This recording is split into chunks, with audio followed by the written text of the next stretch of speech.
Bella. And there's Nikki.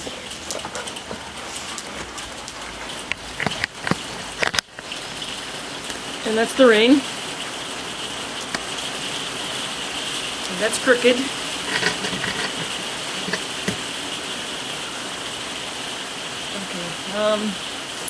Hi, my name is Nina, and my name's Nina, and I'm agoraphobic, and I am coping with that by playing characters online. The Agoraphobic Philosopher. It started with the Shut-In Stand-Up on my on the second blog that I started, and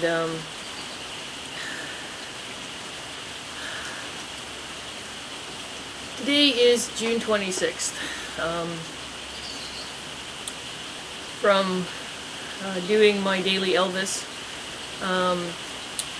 Today is a significant day in Elvis world, in that today is the day he got his chance to record professionally on Sun Records when Marion Tesker called him, and today is the anniversary of his final concert.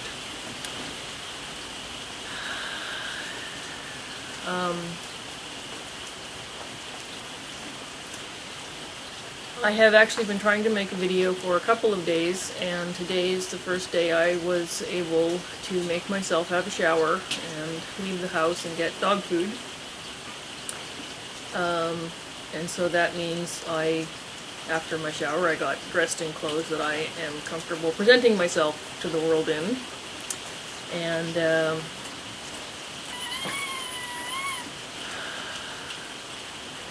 I had the idea today from a news item I shared about a guy who started doing a video blog about his Montreal neighborhood and turning that into a television show on CTV. I thought I could do agoraphobic neighborhood, sort of a Mr. Rogers, Mr. Dress Up, kind of Knots Landing cul-de-sac.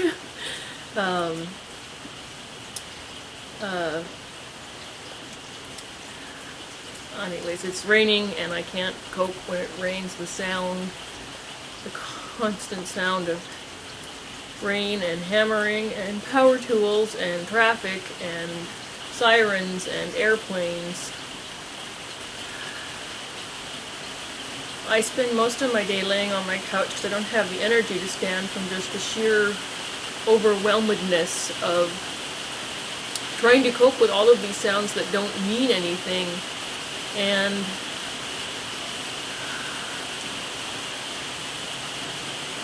trying to force that into perspective to not let it bother me.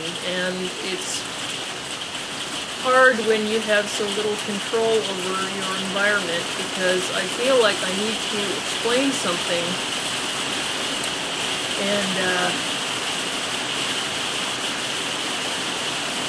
events that happen over a period of time, there's incidents, and then there's repeated incidents, and then there's, an overarching pattern. And yes, a lot of people get bullied in the workplace, and they end up out of the workplace, that workplace, or all workplaces, and that is horrible. When you combine it with a union system where you are being bullied, and then you have to go through these processes to deal with the bullying that then tell you you haven't been bullied enough, or you haven't documented enough, or you haven't brought enough doctor's notes, and you need to stop telling people you're going to kill yourself because you're upsetting other people. And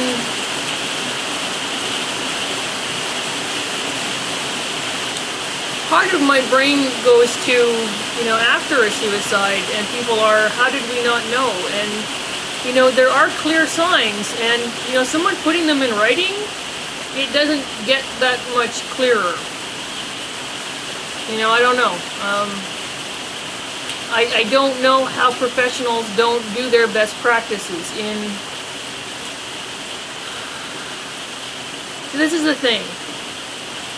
You never know how much what you do can cut another person, because you don't know what their experience has been.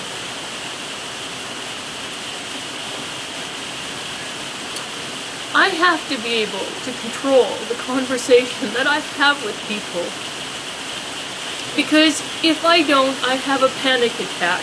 And you know what? I know where I go when I have a panic attack, and you don't. So it's not up to someone else to get to decide what conversation I get to have. Because I'm going to tell you where I go.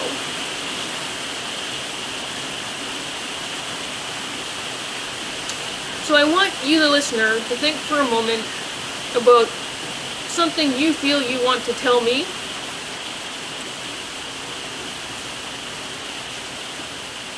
And let's just pretend for a moment that whatever it is, and I have no clue and it doesn't even matter, let's say it causes a panic attack.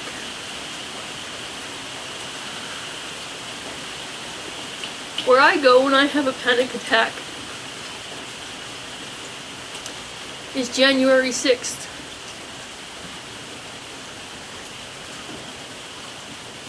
And 1991, I guess the year would have been. I can't remember 1990, 91. It's a little bit of a blur.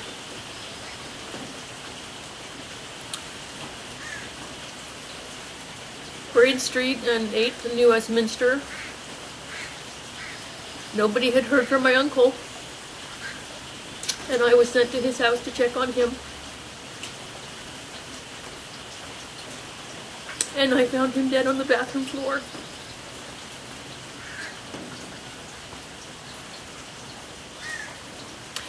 So, when somebody makes a casual, Elvis died on the throne, the king died on the throne,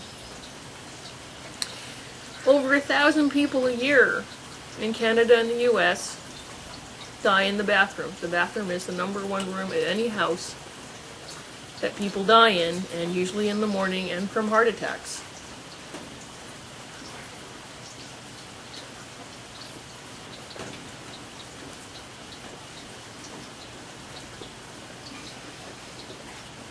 And that's not even the worst part.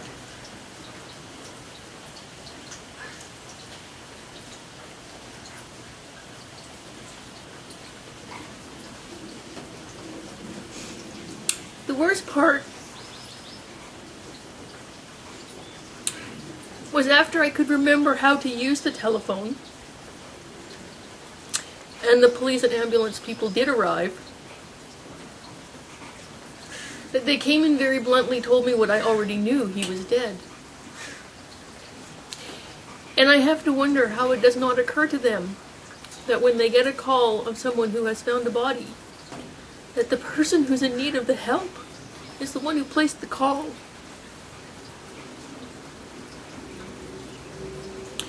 So instead, I sat on the floor in the kitchen, banging my head against the counter, clutching the telephone because somebody phoned in the middle of that and I had to tell them that he was dead, and I don't know who it was. To this day, I don't know who it was. Well, they went out to the porch and had cigarettes, and I had to listen to their professional banter coping with attending at one of these scenes.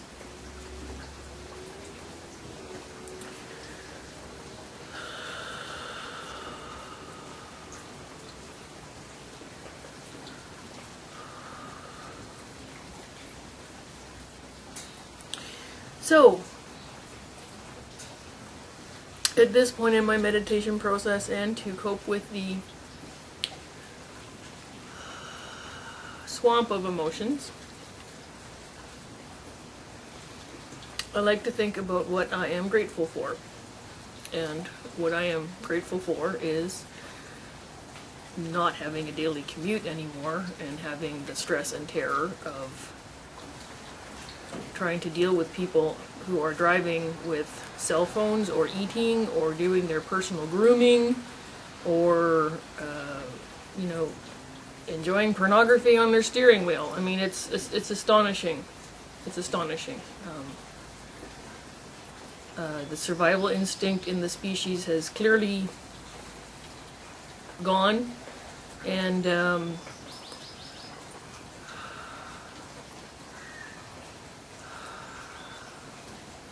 I had to do a short drive. It was a 12-block thing. I went to Bosley's, went to Tim Hortons, and